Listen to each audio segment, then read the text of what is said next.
Am I? Zarek, how may I help you? Ya volví de mi retiro, les dejé un mensaje más claro en el apartado de comunidad, pero voy a intentar subir vídeos como antes, ¿y tú?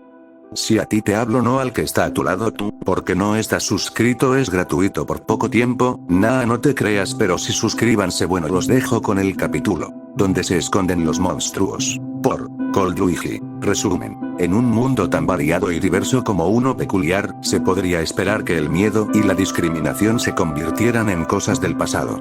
Pero, por desgracia, la gente no es tan buena ni tan amable. Las peculiaridades de las mutaciones son el sucio secreto de la sociedad peculiar, raras, temidas, poderosas.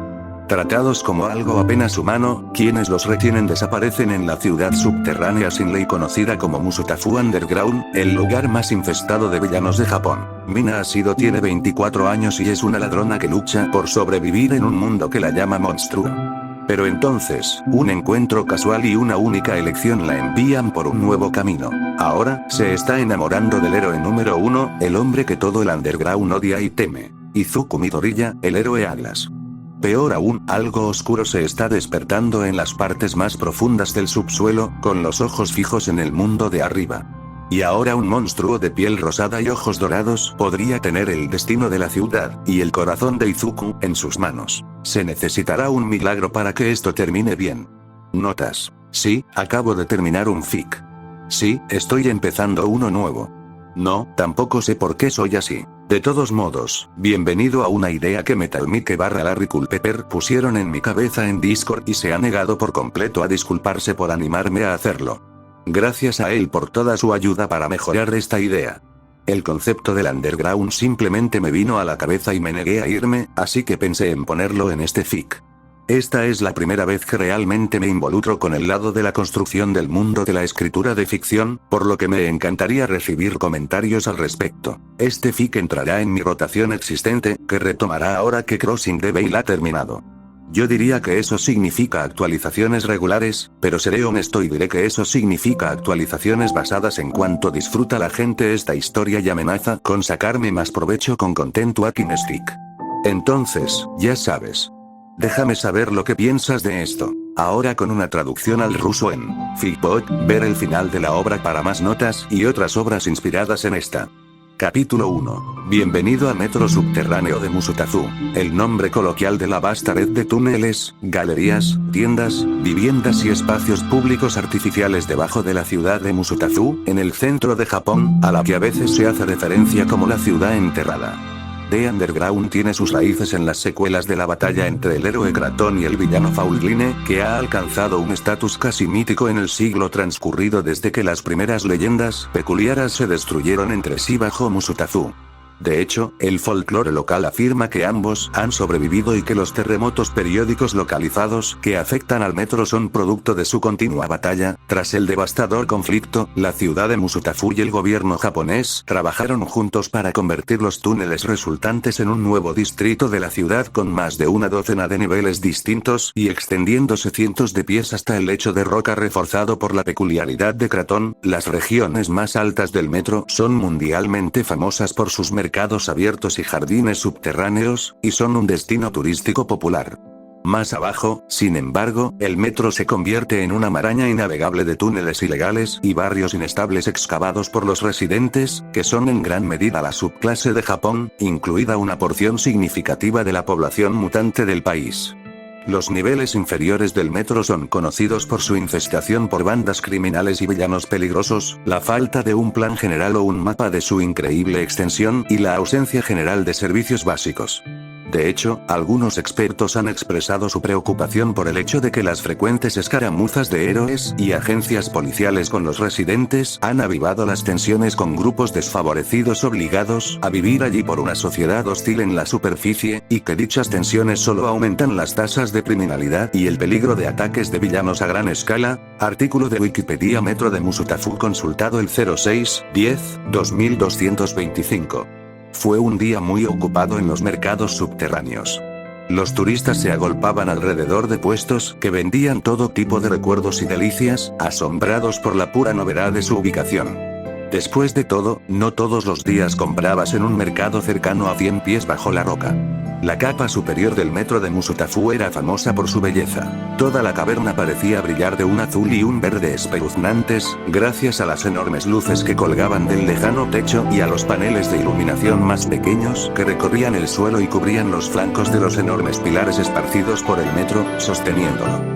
Entre estos monolitos, los edificios se elevaban como estalagmitas, deformes, talladas en la propia roca. Aún así, no eran ni feos ni espartanos. No, estos edificios tenían una extraña magnificencia, una sensación ayudada por la forma en que se mezclaban perfectamente entre sí, rodeados de enormes áreas abiertas, árboles de todas las cosas. El metro estaba lleno de jardines y parques, espacios verdes florecientes concebidos, a veces parecía, nada más que diversión por el orden natural del mundo. Cuando los hombres tenían peculiaridades, ¿qué los obligaba a inclinarse ante la naturaleza? Cuando una sola persona, dos, es cierto, aunque una había sido una mutante, y por lo tanto apenas contabilizado, podría crear un lugar tan magnífico, ¿qué influencia tuvieron las fuerzas naturales en su destino? En medio del vasto y cavernoso primer nivel, en un lugar de honor, se encontraba el mercado. Cubría docenas de acres, extendiéndose a lo largo de caminos rectos y callejones serpenteantes por igual. El aire filtrado y bombeado resonó con los gritos de los vendedores y los arrullos de los compradores, el zumbido de los negocios. Y vigilándolo todo, como centinelas contra la noche, se alzaron las estatuas en duelo en el corazón del subsuelo. Faulelina y Cratón, su batalla inmortalizada en gigantescas obras maestras de bronce de 100 pies, que se elevaban sobre cada edificio del subsuelo, visibles desde cualquier lugar dentro del distrito que albergaba a cientos de miles. Fue un homenaje apropiado a las dos leyendas, que habían exhalado su último suspiro en algún lugar profundo de la tierra debajo de este lugar, destrozándose mutuamente incluso mientras morían, o eso decían las leyendas. En conjunto, el subsuelo de Musutafu, producto de un siglo de construcción y reconstrucción, de hombres y mujeres con peculiaridades y corazones de hierro que se esforzaban contra el obstinado lecho de roca, parecía ser un testimonio de la gloria de la peculiar humanidad, una prueba de lo que podía lograr una sociedad dirigida y defendida por héroes. Y así fue, siempre y cuando no miraras demasiado de cerca ni profundizaras demasiado. Y, por supuesto, cualquier mercado atraía a ladrones como moscas a la carne podrida. Un desafortunado panadero del mercado se encontró con uno de esos delincuentes cuando se giró para cuidar su horno. Mientras observaba, una figura con una capa oscura y una máscara de tela de cobertura total robó subrepticiamente varias hogazas de pan fresco, de donde habían estado para exhibirlas en su puesto. La figura comenzó a alejarse casualmente tan pronto como el pan desapareció bajo su capa, desapareciendo sin duda en algún paquete o bolsillo oculto, completamente indiferente. El panadero, naturalmente, se opuso y levantó el dedo para señalar al criminal encapuchado. Levantando el grito tradicional de los comerciantes indignados, gritó: «¡Para, ladrón!». El ladrón, con la misma naturalidad, no se detuvo. En lugar de eso, comenzaron a correr por una calle llena de compradores, que no hicieron nada más que detenerse y mirar fijamente. Llegaron casi a lo largo de la calle antes de que se escuchara un grito de respuesta cerca del puesto del panadero. «No temas, ciudadano. Estamos aquí para ayudar», declaró un héroe con capa que parecía cada centímetro del intrépido defensor de los inocentes, con un mono de colores brillantes, un peinado elaborado y una sonrisa brillante. Se tomó un momento para posar, disfrutando de los flashes de las cámaras de los turistas que se agrupaban a su alrededor, ansiosos por tomar fotografías de un verdadero héroe en acción. Además del exhibicionista, otros dos héroes con trajes más esbeltos y de colores más oscuros pusieron los ojos en blanco en perfecta sincronía y luego dispararon hacia adelante como velocistas de fondo. Una de ellas parecía dejar imágenes residuales a su paso, mientras largas púas de metal saltaban ansiosamente de las manos y los pies de la otra. Después de unos momentos, su colega se dio cuenta de que su gloria se estaba escapando y emprendió una intensa persecución, muy por detrás de sus aliados más alerta. El ladrón se movió rápidamente, pero los héroes tenían años de entrenamiento y experiencia, y no pasó mucho tiempo antes de que se acercaran al delincuente. Un holograma brillante de la heroína femenina apareció repentinamente desde su forma veloz, arañando el borde posterior de la capa del ladrón mientras doblaban una esquina. El ladrón tropezó y se escuchó un grito detrás de su máscara. Los héroes aumentaron la velocidad, sabiendo que la persecución estaba casi terminada. Pero entonces, el ladrón giró a la izquierda hacia un callejón sin salida, estrecho y accidentado desde donde aparentemente dos edificios se habían separado. Los héroes se movieron para cortar toda fuga, pero sin dudarlo, el ladrón corrió hacia la pared al final del callejón y saltó hacia arriba. Los héroes se quedaron mirando con repentina sorpresa cómo el ladrón se agarraba a la pared perfectamente lisa, que en realidad estaba inclinada de modo que la parte superior era un gran voladizo. Pero el ladrón subió aparentemente sin apenas dificultad y encontró asideros donde no los había. Ninguno de los héroes notó el ligero silbido de las manos enguantadas del ladrón, o de donde sus manos y pies aparentemente habían presionado la roca como si lo fuera fusión, pero continuaron la persecución sin desanimarse.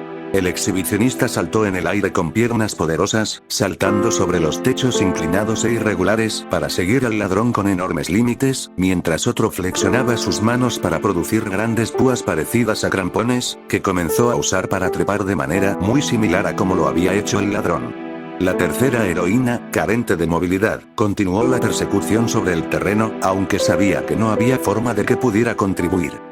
El ladrón giró la cabeza, jadeando mientras empujaban su cuerpo más lejos, desesperado por escapar. Cuando los héroes aparecieron a su vista, el ladrón se dio la vuelta y murmuró una suave maldición mientras comenzaban a ganar nuevamente. Pronto, el ladrón se quedó sin tejados fusionados para correr. Más adelante se alzaba un enorme espolón de roca, perpendicular a la calle por la que corrían. En su interior brillaban agujeros y ventanas que revelaban que la roca era, de hecho, un colosal edificio de oficinas. El ladrón continuó corriendo, sin atreverse a reducir la velocidad mientras los héroes seguían acercándose cada vez más. En el último momento, el ladrón giró hacia la derecha, donde un pequeño bulto se elevó del techo, con forma casi de remolino o de media pipa patinadora. El ladrón corrió arriba usándolo para redirigir su impulso de modo que pudieran saltar a través de una calle muy transitada hacia el costado del edificio de oficinas. Sin perder el ritmo ni siquiera reducir la velocidad, el ladrón comenzó a correr a lo largo del costado del edificio.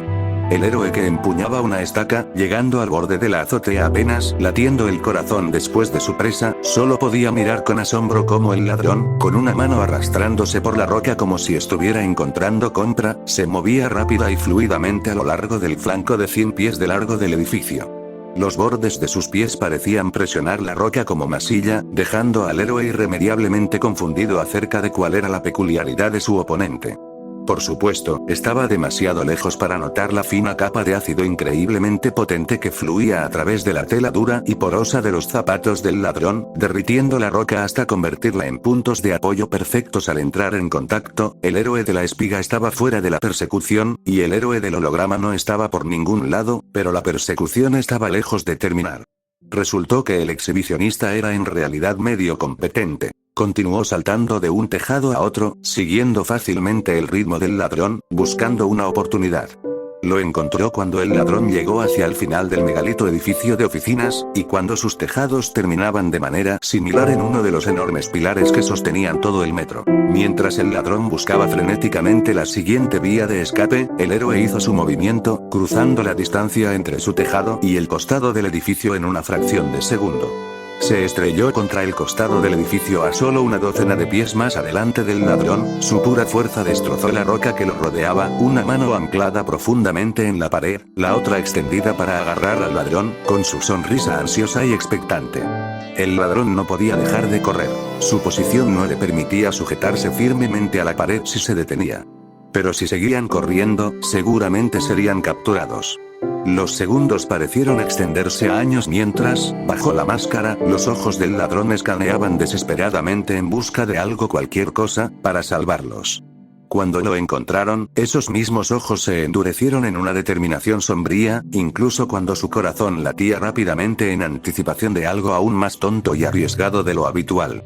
La distancia se cerró. El héroe extendió la mano, agarrado acorazado, como un enorme obstáculo intransitable e inamovible.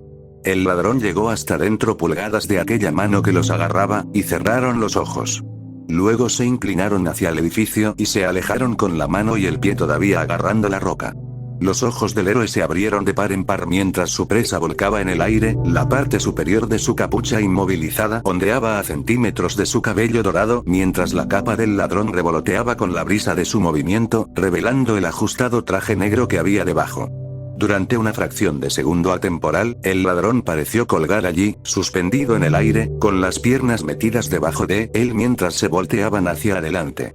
Luego, la gravedad reafirmó su control y el ladrón cayó hacia abajo, hacia una muerte aparentemente segura. Pero su salto los había empujado hacia adelante y hacia arriba, y cuando el ladrón cayó, ellos cayeron diagonalmente, hacia su salvación, el pilar de soporte estructural en el lado opuesto del camino. Desde la distancia, los innumerables pilares que sostenían el techo del subterráneo parecían tan pequeños e insignificantes como palillos de dientes, pero de cerca eran colosales. Formas oblongas y de 20 pies o más de diámetro, cientos de pies de alto, hechas de hormigón gris oscuro y aleaciones metálicas tan densas y resistentes que un puñetazo del héroe número 1 apenas podía abollarlo. Los edificios que lo rodeaban aparentemente estaban fusionados o construidos alrededor del pilar irrompible. ¿Quién podría culparlos? Era, con diferencia, la estructura más fuerte del metro. Anclar un edificio a él era un excelente seguro contra daños o derrumbes. Y hoy, un ladrón saltó desesperadamente hacia ese pilar, cayendo a decenas de pies del edificio de enfrente a medida que se acercaban cada vez más al suelo. Pero entonces, cuando faltaban menos de 50 pies para que el ladrón se convirtiera en una salpicadura roja sobre la dura piedra del subsuelo, golpearon el costado del pilar. Al instante, los guantes recubiertos de ácido del ladrón arañaban el hormigón. Incluso a través del cuero extremadamente resistente y resistente a los ácidos, la sensación de escozor de perder piel al entrar en contacto a alta velocidad con la superficie áspera e irregular hizo que el ladrón apretara los dientes con dolor. Sin embargo, apretaron las manos y también clavaron los dedos ácidos y reforzados con acero de sus botas en el pilar, luchando por frenar su descenso. Dejaron marcas de garras y arañazos de 1 pulgada de profundidad en el concreto a medida que se detenían gradualmente a unos 20 pies por encima de la concurrida intersección. Ya había turistas allí abajo, apuntando y apuntando con cámaras al ladrón. Idiotas, todos ellos. El metro no era un lugar al que vinieras voluntariamente, al menos si tenías cerebro. Ignorando el sonido de las fotos tomadas, sabiendo que su identidad estaba perfectamente segura, el ladrón mordió la espalda, gruñó y silbó mientras bajaban por el pilar. Detrás de ellos, el héroe, al carecer de la habilidad y la fuerza para bajar, solo pudo estrechar dramáticamente el puño ante la retirada de su enemigo, antes de que la roca desmoronada que los rodeaba lo obligara a agarrar la pared aún más fuerte para evitar caer. Algún tiempo después, uno de los enormes ascensores que era el único camino desde el nivel superior del metro, el único camino que aparecía en los mapas, de todos modos, se encontró con un pasajero inesperado y desconocido. A medida que el grupo de personas que se encontraba dentro se alejaba lentamente con cada parada en un nivel posterior, ninguno notó la figura encapuchada que bajaba en lo alto del colosal ascensor, cuidando las palmas crudas y preocupándose por los guantes dañados. Pero finalmente el ascensor llegó a su parada final y el ladrón se deslizó desde su posición, mezclándose con el pequeño grupo de hombres y mujeres mal vestidos que se dispersaron rápidamente. Incluso este nivel, mucho más lúgubre y pequeño que las grandes cavernas del primer nivel, no era lugar para alguien de la especie del ladrón. Había menos héroes aquí, menos personas a las que proteger y propiedades mucho menos valiosas que defender, pero todavía había algunos. En lugar de quedarse, el ladrón se escabulló silenciosamente por callejones y túneles olvidables, todos inclinándose lenta pero inexorablemente hacia abajo, moviéndose hacia las entrañas de la tierra. Esta etapa del viaje fue mucho más larga, y cuando el ladrón no pudo bajar más, prácticamente no había luces grandes como las que había en los niveles superiores oficiales del metro. No, las luces aquí, donde las había, eran luces de emergencia rojas y tenues extraídas de otros túneles, o sistemas caseros de retazos que solo iluminaban pequeñas islas en el mar de oscuridad. Ningún gran pilar sostenía el techo. Los túneles y cuevas eran mucho más pequeñas, apenas lo suficientemente grandes para que 4 o 5 personas caminen juntas en algunos lugares, con casas excavadas en cuevas o hechas de chatarra. Incluso con una demanda de apoyo mucho menor, estos niveles albergaban al doble de personas que los superiores y los colapsos eran demasiado comunes. La muerte por derrumbe era un viejo amigo de la mayoría de los residentes. Este era el lado del metro de Musutazu que los turistas nunca supieron que existía. De hecho, la posición oficial del gobierno japonés era que no lo hizo. Existe que el subterráneo tenía solo 8 niveles, en lugar de 12. Sin embargo, extraoficialmente, este lugar, este laberinto de túneles habitados que se extendía más allá de lo que nadie sabía, estaba en lo más alto de todas las listas gubernamentales de las mayores amenazas internas a la seguridad nacional, un caldo de cultivo para todo tipo de monstruos bajo el sol, desde el crimen organizado hasta los terroristas nacionales. Era un lugar de descartados, de expulsados de la superficie e incluso de los niveles superiores del subsuelo, de aquellos que no eran bienvenidos en ningún otro lugar. Eran las profundidades, y para el ladrón, era el hogar, el dulce hogar. Se movieron rápidamente. No había héroes aquí, pero eso no significaba que estuvieran a salvo. Como siempre en un lugar así, bandas de desesperados se aprovechaban de los vulnerables e incautos. La única solución, por supuesto, era no ser ninguna de las dos cosas. Mientras caminaban por los pozos más profundos de la humanidad con una capa que ocultaba cada centímetro de piel, el ladrón tuvo suerte en este sentido. No había leyes en las profundidades, pero lo más cercano a una podría haber sido, deja en paz a los que quieren que los dejen mierda. Solo fue una buena ley, por muchas razones, desde no ser asesinado y que le chuparan toda la sangre a su cadáver, hasta no saber qué tipo de persona, o peor, terminó aquí. Había beneficios definidos para la vida, la integridad física y la paz mental al ocuparse de sus propios asuntos en las profundidades, y eso le convenía perfectamente al ladrón. Después de todo, ellos tenían muchas ganas de que me dejaran en paz. Por fin, el ladrón llegó a una pared de roca escarpada cerca de un borde de las profundidades. En lo más alto, cerca del punto donde el techo de la galería más grande se encontraba con la pared, había una pequeña abertura, apenas perceptible desde el suelo. Comenzando a correr a pesar de los músculos que gemían, el ladrón trepó por los pequeños asideros derretidos en la roca, años de práctica asegurándose de que ni siquiera resbalaran. Pronto, el ladrón desapareció dentro del pequeño agujero, completamente invisible para el mundo exterior. Después de unos segundos de retorcerse, el ladrón pudo levantarse de nuevo, dentro de un pequeño y desordenado eco derretido directamente de la propia roca. El suelo era lo suficientemente grande como para contener una pila de mantas y almohadas arrugadas y irregulares, sin mencionar cantidades considerables de basura y desechos desechados. Entre los escombros se escondían objetos de valor, un alijo de comida enlatada aquí, un montón de jarras de agua allá y otros artículos similares necesarios para sobrevivir. Con un suspiro, el ladrón dejó caer al suelo la bolsa con el pan ahora enfriado. Retiraron la capucha, dejando al descubierto dos cuernos amarillos curvados. Pronto le siguieron el resto de la capa y la máscara, revelando una piel tan rosada como los cerezos en flor, una esclerótica oscura del color de la noche y ojos dorados que podían brillar con luz o fluir como metal líquido según el estado de ánimo. Con un suspiro, Mina Asido sacudió su cabello rosa enredado, que estaba afeitado en la espalda y los costados con un corte socavado, dejando que los rizos salvajes de la parte superior fluyeran sobre la piel oscura que había quedado expuesta, enrollándose alrededor de la parte posterior de sus orejas. La vieja cicatriz curada debajo de un ojo, un corte enojado de color rojo oscuro, mucho más oscuro de lo que una persona común y corriente habría tenido, solo realzó el aire rebelde y peligroso que se aferraba a ella. Tal vez fue algo en sus ojos lo que lo hizo. La mirada allí era eternamente cautelosa, lista para entrar en acción mortal en un abrir y cerrar de ojos, pero también cálida y fascinante. Era la mirada de un depredador y la mirada de una presa, todo a la vez. Estirándose con un gemido, Min agarró uno de los panes y se dejó caer en la pila de mantas con forma de nido que le servía de cama. Dios mío, murmuró para sí misma mientras se frotaba los ojos de cansancio, qué maldito día, ¿eh? Mina le dio un mordisco a un extremo del pan, saboreando el sabor. No recibía cosas así tan a menudo, ya que robar en los niveles superiores era muy peligroso y arriesgado. Pero maldito valió la pena, aunque solo fuera por la ocasión especial. Mina devoró el primer pan en segundos y luego decidió intentar saborear el segundo. Mientras tomaba bocados más pequeños y delicados, dijo suavemente, «Feliz cumpleaños para mí, supongo el tiempo era duro aquí abajo». Mina lo sabía, pero sí sabía la fecha de hoy gracias a los relojes de los niveles superiores. Los había visto mientras buscaba comida para robar. 30 de julio. Su 24º cumpleaños. Por todo lo que eso significó aquí abajo. Hombre, Mina decidió, el tiempo seguro que vuela, ¿eh? A pesar de sus mejores esfuerzos, el segundo pan pronto también desapareció.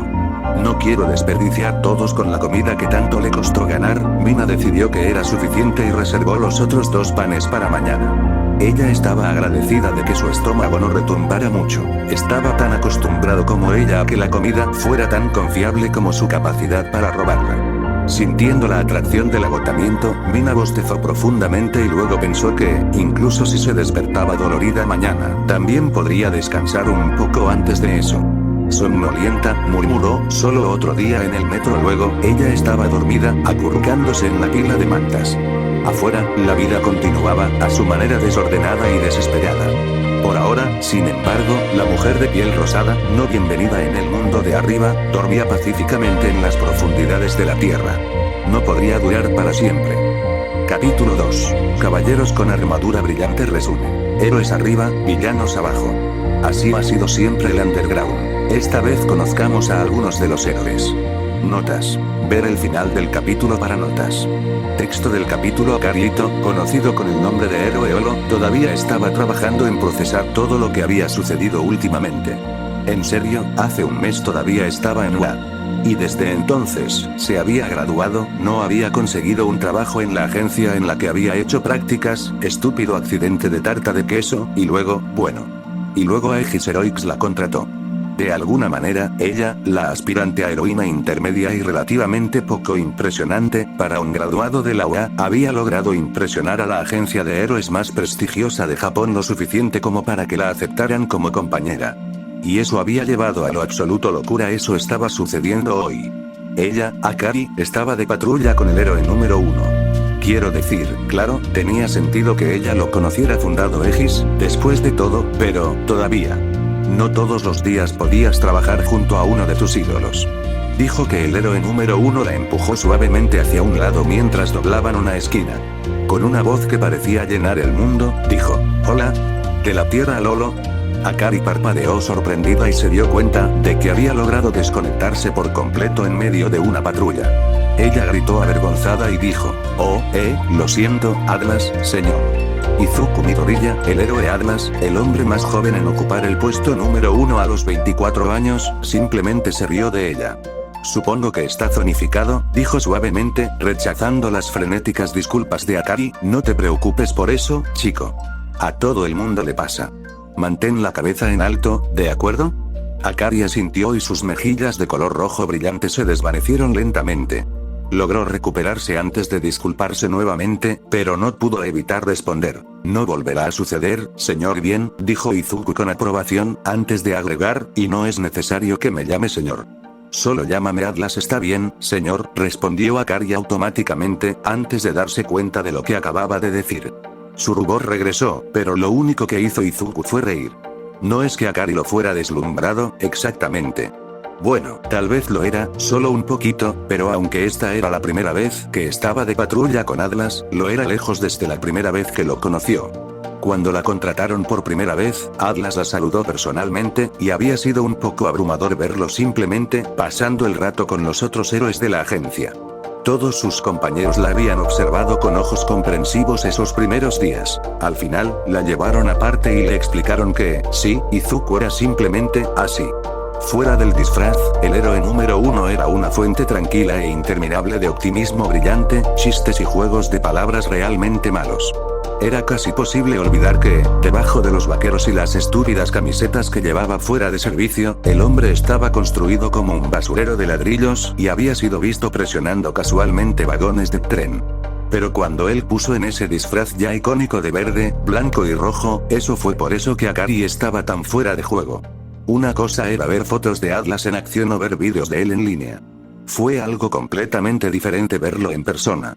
Más allá incluso de cosas como que ninguna imagen podría capturar realmente la forma en que su disfraz se extendía a lo largo de su cuerpo ridículo físico, o cómo el brillo de su sonrisa parecía crecer y crecer hasta ser tan poderosa como el sol. Simplemente había algo sobre su presencia que se intensificó cuando usó el disfraz, sobre cómo rodaba sobre ti en oleadas, arrastrando al mundo entero a su órbita como si él mismo fuera una estrella. Akari estaba luchando simplemente por mantener el equilibrio. Izuku abrió la boca, tal vez para hacer otra broma, pero en ese momento ambos auriculares héroes se activaron en un crujido de estática que los puso a ambos en alerta instantánea. Robo a banco reportado en Ave Street, sexto nivel. Vino la voz del despacho del héroe. Cualquier héroe cercano, por favor responda con confirmación de que se dirige hacia allí. Akari apenas había terminado de procesar la información cuando ella y su jefe se miraron fijamente. Estaban en el sexto nivel del metro y la calle Ave estaba a solo unas cuadras de distancia. Eso significaba una cosa y solo una cosa. Los ojos de Izuku se endurecieron. En un instante, pasó del jefe amigable y tranquilo con el que Akari se había familiarizado al héroe número 1. Golpeó con un dedo el costado de su auricular. Estos son Atlas y Olo, dijo claramente. Un rayo verde ya se elevaba de sus brazos y piernas, un poder irradiaba de él como una presión que cae antes de una tormenta. Estamos en camino. Apenas unos minutos después, Izuku corría por las enredadas y erráticas calles del metro, con One for All rugiendo por sus venas. Se movía tan rápido que era poco más que una mancha verde que pasaba a toda velocidad junto a peatones y edificios como un tren desbocado. Solo largos años de experiencia le impidieron chocar contra cualquier cosa y destruirla. Saltar por encima de los edificios habría sido sin duda más rápido, reflexionó, pero por tan bajo. Los vastos y elevados techos de los niveles superiores del metro fueron reemplazados por techos toscamente tallados que apenas dejaban espacio entre las cimas de los edificios tallados y la piedra sólida. Izuku se habría golpeado la cabeza contra un lecho de roca sólida a una fracción significativa de la velocidad del sonido si hubiera intentado tomar esa ruta. Afortunadamente, Olo no tuvo el mismo problema. Izuku miró hacia arriba y vio a la niña delgada y baja saltar de un tejado a otro, a través de una carretera de más de 30 pies de ancho. Era una brecha que alguien sin una peculiaridad de mejora nunca debería haber podido crear. Afortunadamente, Olo no tuvo que dar un salto de 30 pies.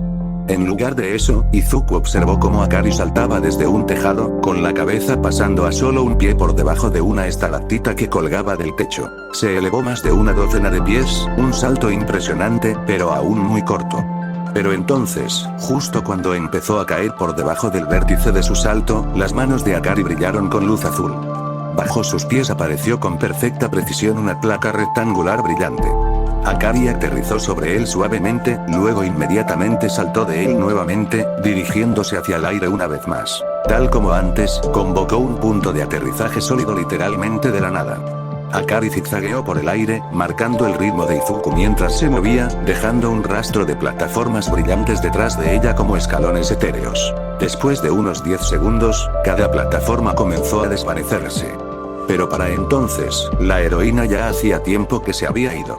Por eso Izuku la había contratado. Había visto inmediatamente el potencial de su capacidad para proyectar objetos sólidos temporales en los espacios confinados y con movilidad limitada del metro. Ella también lo había hecho, razón por la cual había venido a Aegis en primer lugar. Después de todo, operaban principalmente bajo tierra. Izuku sonrió con aprobación y luego bajó la cabeza. Estaban cerca del banco y tenía que lidiar con algunos ladrones. Cuando llegaron los héroes, encontraron a un grupo de gánsteres en medio de la transferencia de sus ganancias mal habidas desde la bóveda del banco. Akari aterrizó ligeramente junto a Izuku cuando se detuvo, inspeccionando la escena. «Villanos», gritó, su voz poderosa y autoritaria, «estás bajo arresto. Ríndete o afronta las consecuencias». Como si enfatizara eso consecuencias, los relámpagos que lo rodeaban se intensificaron hasta que parecieron oscurecer el aire que lo rodeaba. Solo resaltaron la forma en que parecía su sonrisa agudo, como si tuviera muchas esperanzas de que los villanos no se rindieran al ver al héroe número 1 irrumpir en su fiesta. Los villanos reaccionaron de manera predecible. La mayoría de ellos decidieron reducir sus pérdidas y rápidamente se amontonaron en los dos vehículos de escape convenientemente estacionados afuera. Algunos, sin embargo, estaban lo suficientemente lejos como para que Izuku lograra interponerse rápidamente entre ellos y las camionetas, apareciendo bajo una nube de relámpagos. «No tan rápido, amigos», dijo Izuku con ojos ansiosos. Girando la cabeza ligeramente mientras el chirrido de los neumáticos sobre rocas y tierra compactadas insinuaba a los villanos que huían, gritó: «Olo. Persíguelos. No te involucres si puedes evitarlo, pero mantén tus ojos en hacia dónde van». «Lo entiendo». Akari llamó, su voz ya se estaba distanciando mientras corría por una escalera brillante que se elevaba mientras corría.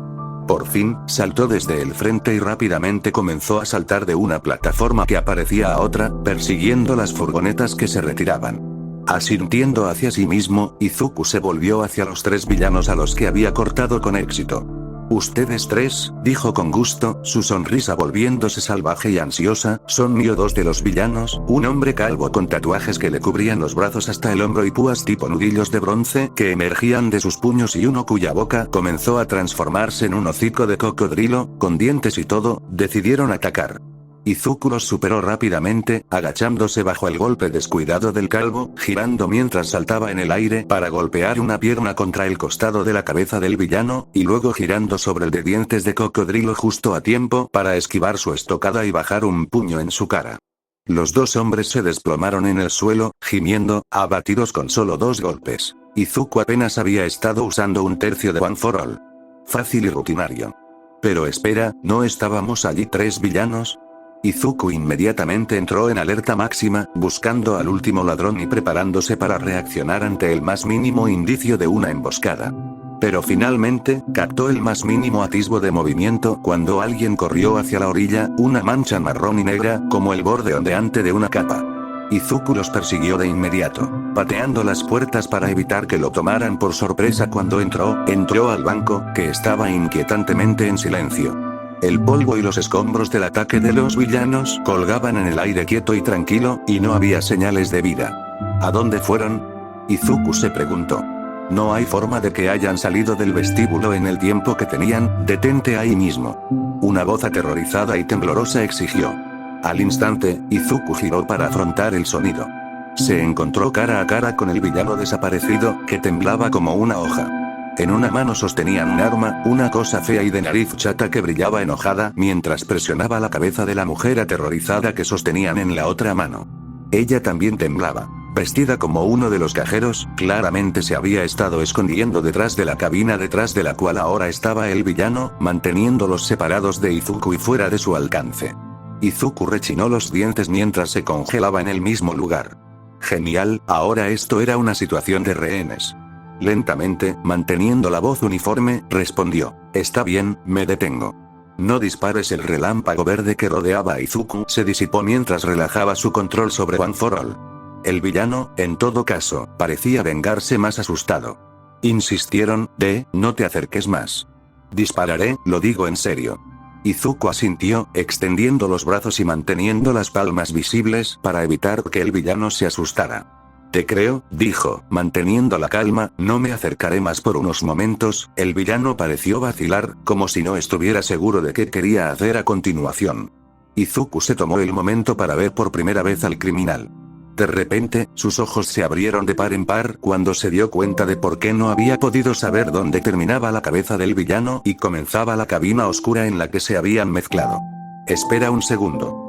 Eres un mutante, dijo Izuku, su expresión se volvió más sombría. El villano se rió. Sonaba más como un balido que cualquier otra cosa. ¿Y qué si lo soy? Gruñeron burlonamente, soy yo también aterrador para que lo mires, gran héroe malo. Izuku estudió al villano más de cerca. Aunque las manos del villano parecían en su mayoría humanas, la gran mayoría de todo lo demás visible era alce. El rostro del villano estaba cubierto de un pelaje marrón corto y áspero, con un hocico estrecho en lugar de un rostro humano normal. Sus mejillas eran pesadas y flácidas como bolsas, y sus ojos tenían iris amarillos y pupilas en forma de un gran herbívoro.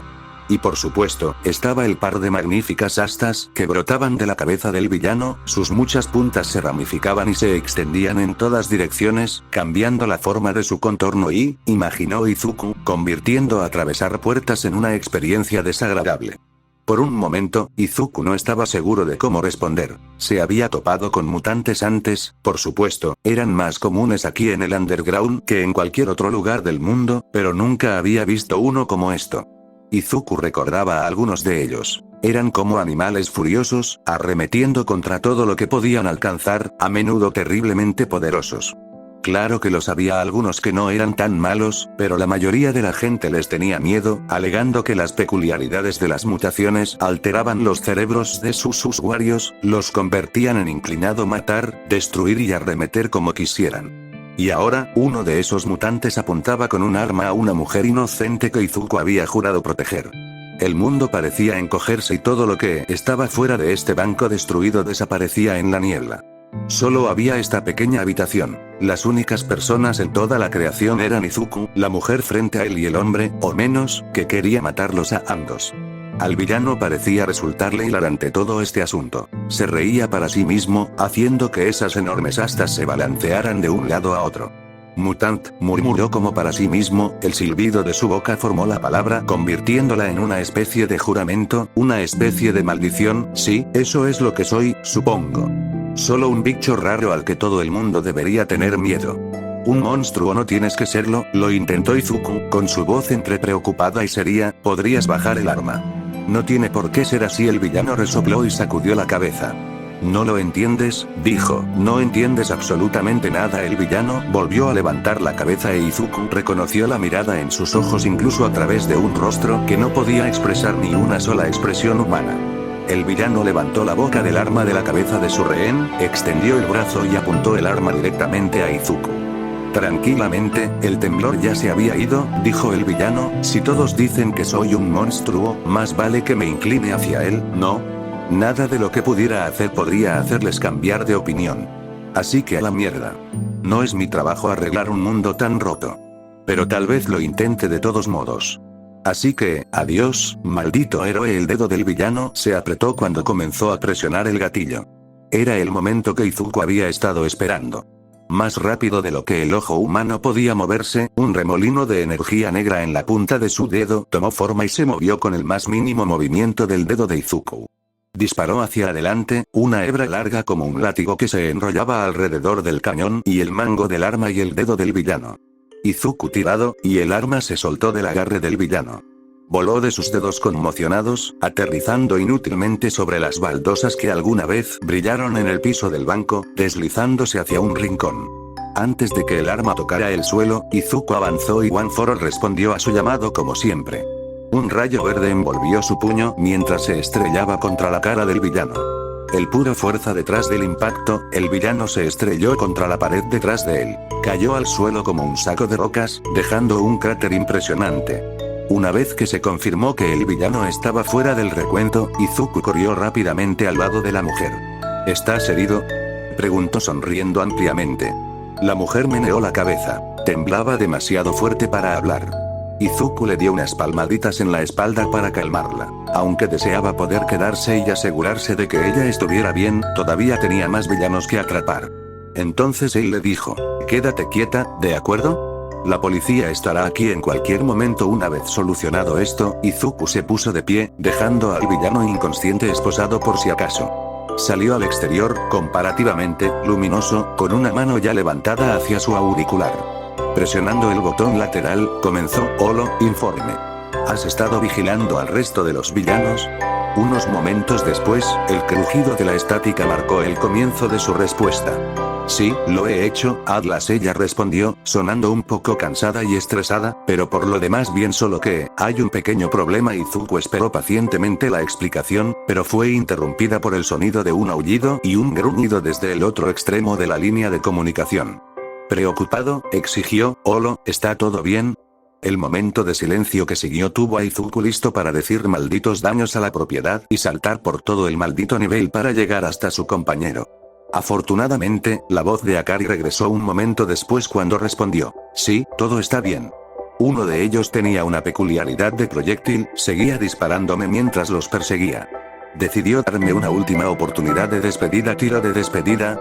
Izuku repitió. Sí, Akari confirmó, sonando tímido y un poco avergonzado. Mira, Atlas, ese es el problema. ¿Se han ido Kono? Izuku exigió. Hay que reconocer que Akari no tembló de inmediato cuando el número 1 le exigió algo. En cambio, explicó, uno de los gánsteres tiene una peculiaridad de control de la Tierra.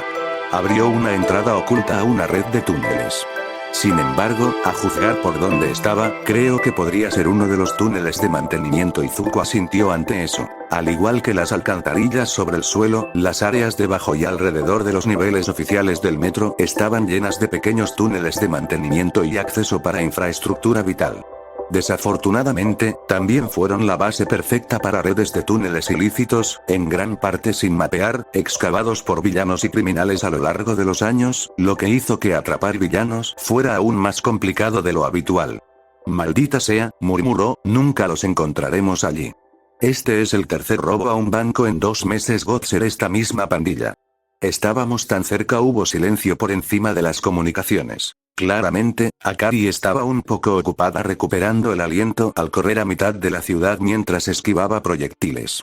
Izuku se acercó para apagar la comunicación y concentrarse en limpiar las consecuencias en el banco, pero justo antes de que pudiera, se escuchó un repentino silbido de estática que indicó que alguien estaba a punto de hablar. Escuché algo sobre túneles de mantenimiento. Vino la voz del otro lado. Fue cálido, pero contundente, como si la atención del orador estuviera ahora en otra parte. Los ojos de Izuku se abrieron de par en par cuando reconoció al orador. De repente su voz se animó, confirmó, sí. Olo acaba de rastrear a un grupo de ladrones de bancos hasta ellos. También hizo un muy buen trabajo. La voz de Akari regresó a las comunicaciones, sonando sorprendida mientras decía, oh, gracias, Atlas. La tercera voz se rió entre dientes. De fondo, independientemente del lugar desde el que llamaran, se oía una fuerte serie de crujidos, acompañados de fuertes y rítmicos rasguños y algún que otro ruido sordo. Oye, muéstrale al número 1 el debido respeto, chico. La voz reprendió cuando se aclaró de nuevo, deberías siempre llámalo señor. Izuku tuvo que luchar para reprimir su propia risa mientras Akari tartamudeaba impotente. Profundamente confundida pero no dispuesta a desobedecer, respondió, está bien. Lo siento, Atlas, quiero decir señor. Lo siento señor. Señor Atlas. Bueno, ya basta de jugar con el compañero, decidió Izuku mientras su amigo de la infancia se reía de las comunicaciones. Ejiro, espero Dios esos sonidos de fondo se deben a que ya estás en los túneles de mantenimiento y te estás moviendo para interceptar a nuestros gánsteres que huyen. Ejiro Kirishima, más conocido como Red Ryot, el héroe quinto en Japón, se rió fuerte y alegremente. Lo tengo en uno, amigo, dijo alegremente. Pensé que podrías usar alguna copia de seguridad. Simplemente no te quedes atrapado en los túneles otra vez, Izuku dijo con la misma alegría, esta vez no iré a desenterrarte. Ejiro resopló. No me quedé atascado. Él insistió, estaba descansando. Ajá, dijo Izuku, sonriendo aunque Ejiro no estaba ni cerca de poder verlo. Hubo silencio sobre las comunicaciones por un tiempo. Entonces, por fin, Ejiro dijo, me estoy acercando.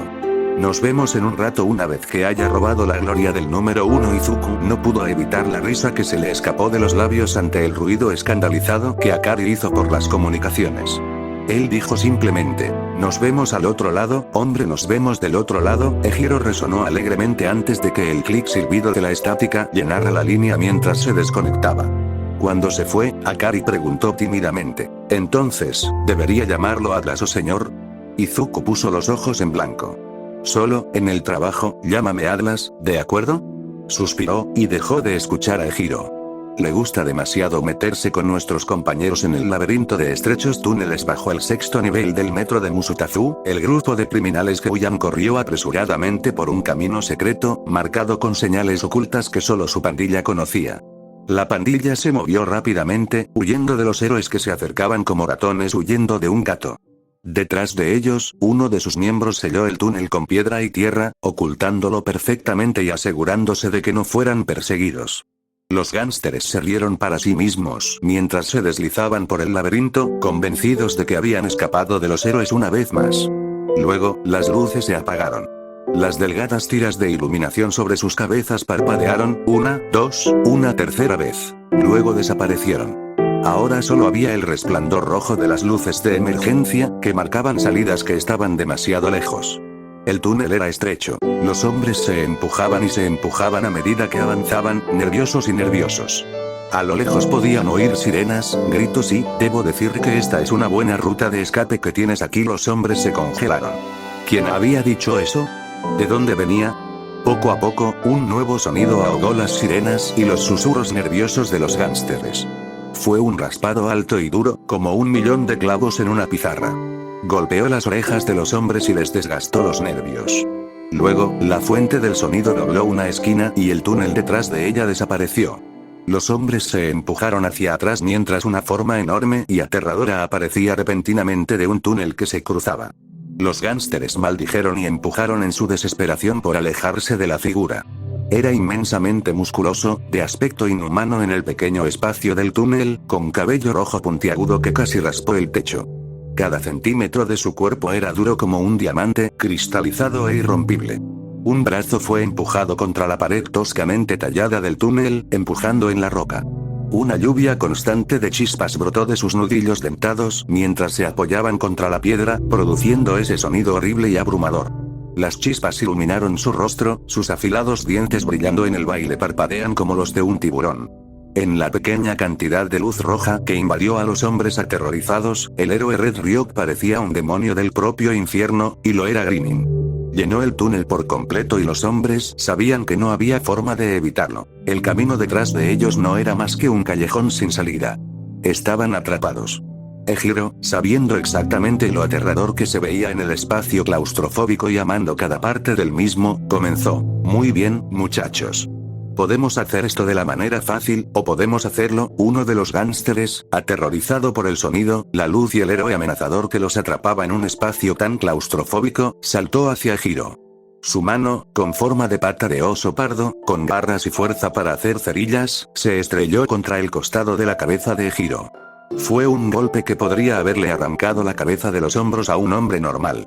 La sonrisa de Ejiro solo se agudizó cuando golpeó el costado de su cabeza y rebotó inofensivamente. Los ojos del hombre oso se abrieron cuando terminó recibiendo un segundo golpe poderoso, que tuvo un efecto igualmente mínimo. Fue a intentarlo por tercera vez y Ejiro simplemente agarró su brazo por la muñeca y apretado. El gánster oyó un crujido y sintió un dolor agonizante que le subía por el brazo. Cayó al suelo sollozando, fuera de la pelea incluso antes de que comenzara. Ejiro suspiró, evidentemente molesto porque le interrumpieron el discurso. Apartando el brazo de la pared, cerró los puños con una sonrisa mientras el resto de los gánsteres lo atacaban desesperados. Justo antes de atacar, murmuró: por difícil que sea. Entonces la siguiente vez que Izuku y Akari supieron de Ejiro, fue aproximadamente una hora después, y él estaba posando para fotografías frente a una pila de gánsteres derrotados, que yacían inconscientes y gimiendo, esperando que apareciera la policía. Ejiro estaba sonriendo y hablando con los pocos periodistas que se molestaron en bajar tan profundo cuando Izuku se acercó detrás de él. Entonces, dijo conversacionalmente: ¿qué es eso de robarme mi gloria? Ejiro pareció saltar varios pies en el aire. Dando un grito muy poco varonil, finalmente vio quién era una vez que volvió a bajar. Al instante, su sonrisa regresó. Ahí estás, hombre, dijo felizmente, ofreciendo su mano para que Izuku la agarrara con un agarre aplastante mientras se acercaban para abrazarse de espaldas. Las cámaras parpadearon, pero ambos héroes principales los ignoraron con éxito y se echaron a reír. Entonces, ¿no te quedaste atascado? Izuku bromeó. Ejiro resopló: por favor, me resbalé por esos túneles como a. Izuku tosió en su puño, asintiendo con la cabeza hacia los periodistas cercanos, así como hacia Akari, quien parecía un poco como si estuviera teniendo una experiencia religiosa por alguna razón. Al recibir la pista, Ejiro se quedó en silencio, débilmente acabado, como una cosa muy resbaladiza. Izuku asintió en señal de aprobación, aunque todavía parecía un poco impresionado. ¿Por qué soy amigo tuyo otra vez?, preguntó, aunque ambos ya sabían la respuesta. La sonrisa aguda de Ejiro brilló aún más. Sencillo, respondió casualmente, no puedo deshacerme de ti. Izuku levantó la ceja. Ejiro respondió creando el suyo propio. Después de un enfrentamiento que duró unos segundos, ambos hombres abandonaron el acto y se echaron a reír. Pronto volvieron a bromear de buen humor, tan naturales que parecían hermanos. Al día siguiente, el abrazo férreo de Izuku y Ejiro apareció en la portada de todas las secciones de heroísmo de todos los periódicos del país, como de costumbre. Uno o ambos aparecían en esa portada todos los días, y la mayoría de las imágenes que no lo eran de ellos eran de sus amigos y compañeros de clase. Fue solo otro día en el metro. Nota. Si estás confundido acerca de todo el asunto de los amigos de la infancia, espera antes de acusarme de cometer un error o algo así. Mi enfoque en este fic es revelar gradualmente las historias de fondo de los personajes a lo largo del tiempo, y he realizado algunos cambios en las de Izuku Aki. El nombre del héroe también es parte de eso, por lo que también se explicará en el futuro. De todos modos, los veré la próxima vez en el capítulo 3, el precio de una vida.